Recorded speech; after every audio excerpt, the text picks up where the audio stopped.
So I'll just talk briefly, and if people have questions or comments, please chime in.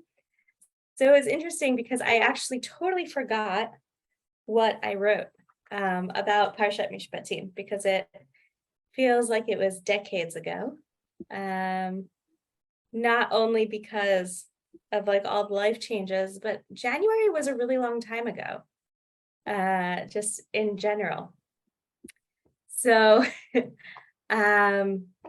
yeah, so that was very interesting. And working with Beverley, we were working under this idea of how to bring Mishpatim into a conversation that is not just about laws, right? Because it's really just a book, a list of laws.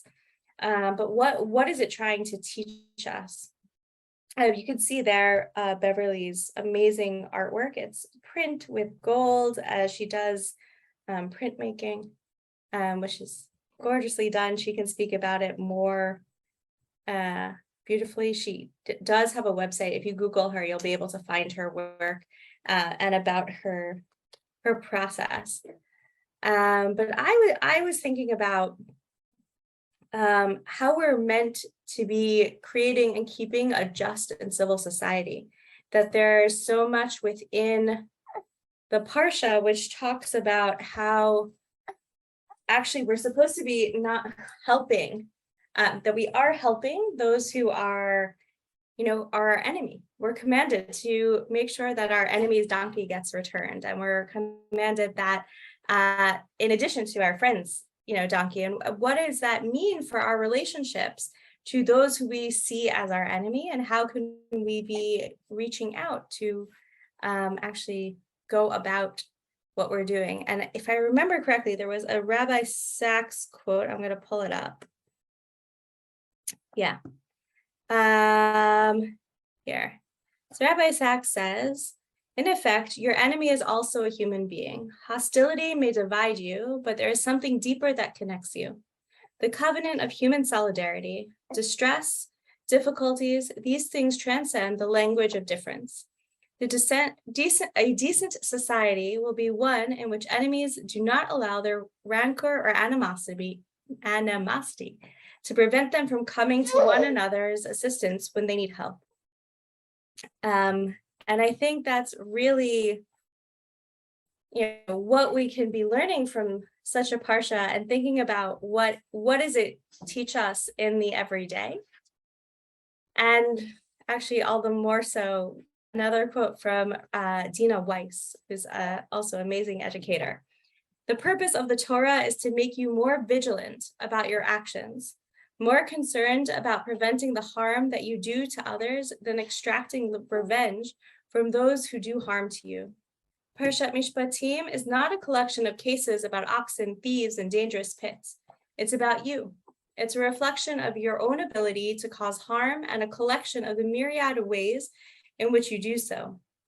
Reading this parsha should fill our hearts with dread and awareness of our capacity to be agents of destruction. Studying this parsha should strengthen our commitments to be vigilant, cautious, generous, and kind.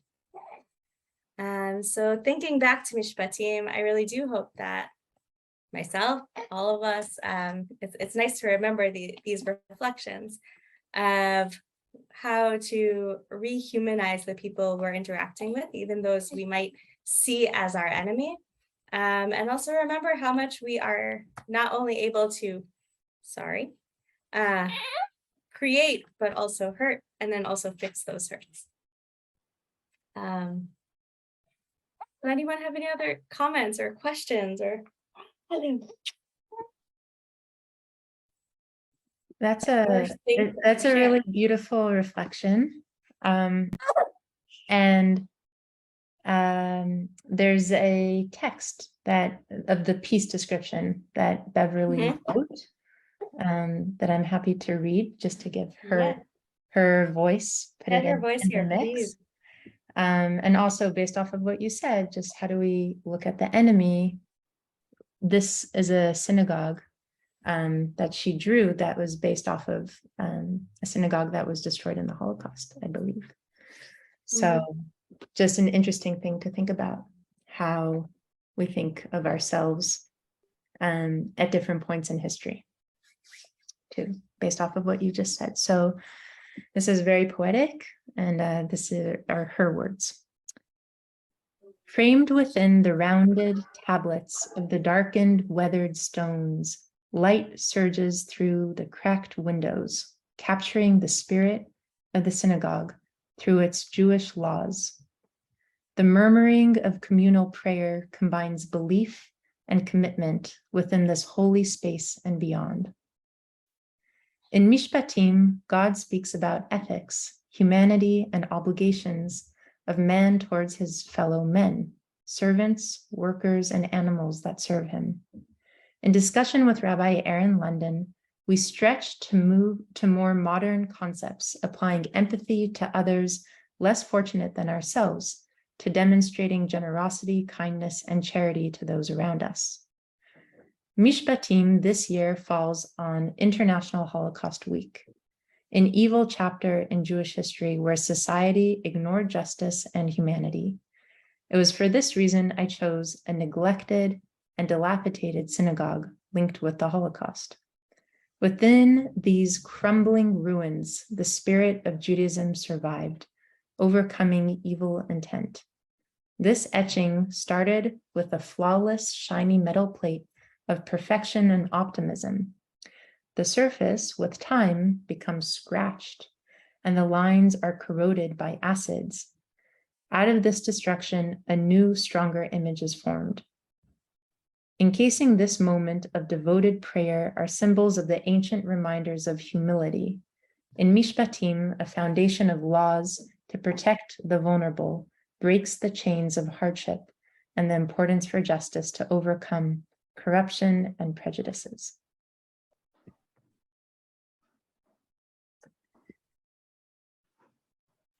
Those are some powerful words, and also some insight into this piece and into the collaboration that you had together.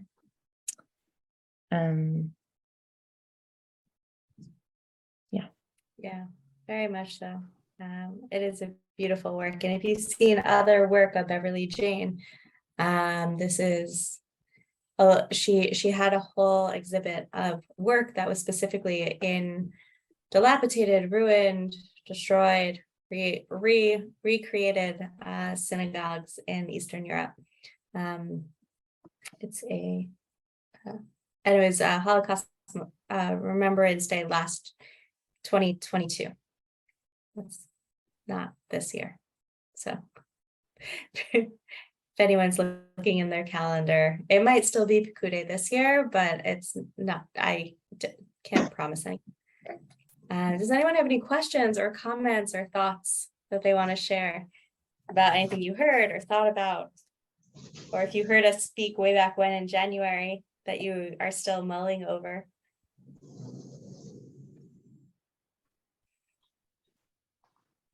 I think it's a beautiful piece. I remember it from last January, and I remember her speaking about it.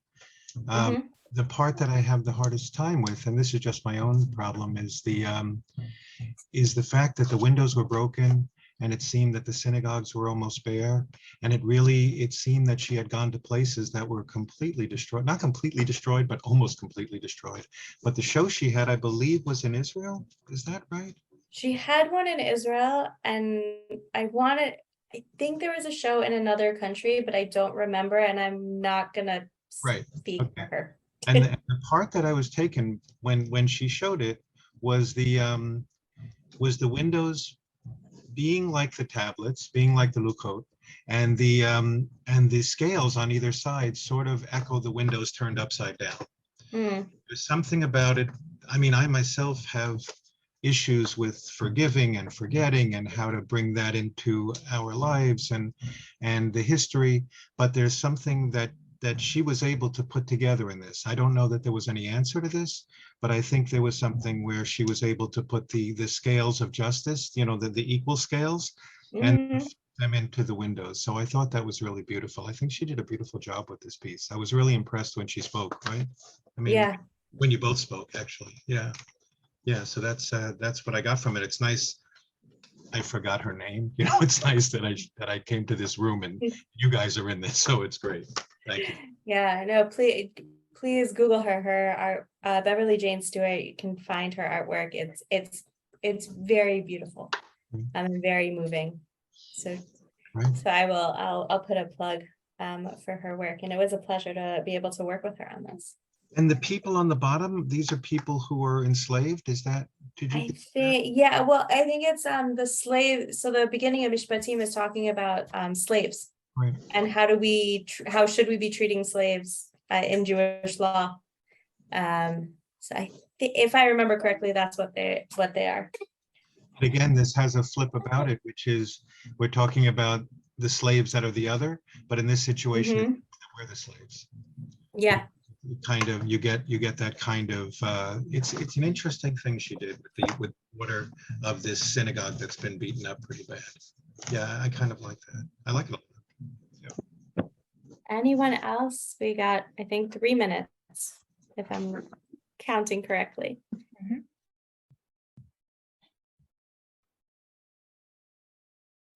I remember from the presentation a real discussion about what does it mean to be on the outside of the synagogue looking in. And with eyes towards like the emptiness of the synagogue. There's one person there praying, but we're not seeing a full, robust community, and it's still from the window, right? So if I remember correctly, there were some discussion of also how do we relate to these laws in Mishpatim? How do we relate to the idea of slaves, and how do we treat them today in this day and age? And so we have layers upon layers of interpretation and meaning that is also, what do we do today in our own power and from our vantage point, which we're not in the synagogue, we're outside looking into our own tradition in a certain way. And yet there are some motifs of continuity and also recognition. Like we know that talit, we know that the aron, there are certain that the symbols of the hidden luchot are in there, and the Magen David as well. So these are symbols that we know, and some of them are foreign and some of them are more current. And it's a real question of this artwork bringing to life the questions from your Chavruta learning together. That's so powerful. Thank you so much for offering that presentation. Rabbi, where are you guys? I'm based in London. Okay. It's also my last name. Oh, okay. Right. It is both. So. Okay. I'm sorry, could I make a comment? Yes. Hello. I entered late, but this moves me so much. I'm in northern Manhattan, Frankfurt on Hudson.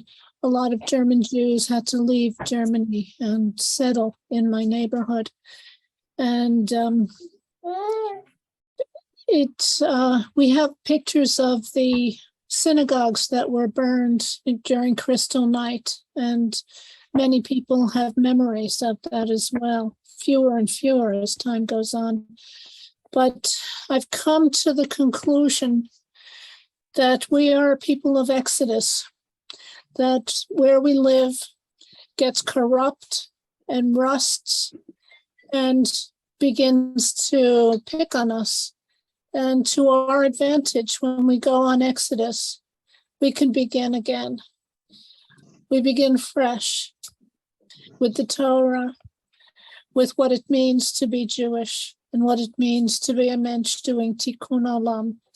And though it's very painful, that trauma that lives within us helps us as the next generations, me and my children learn what it is to do Tikkun Olam. And I thank you very much for this wonderful artwork, especially the scales that are so important, equality in our lives.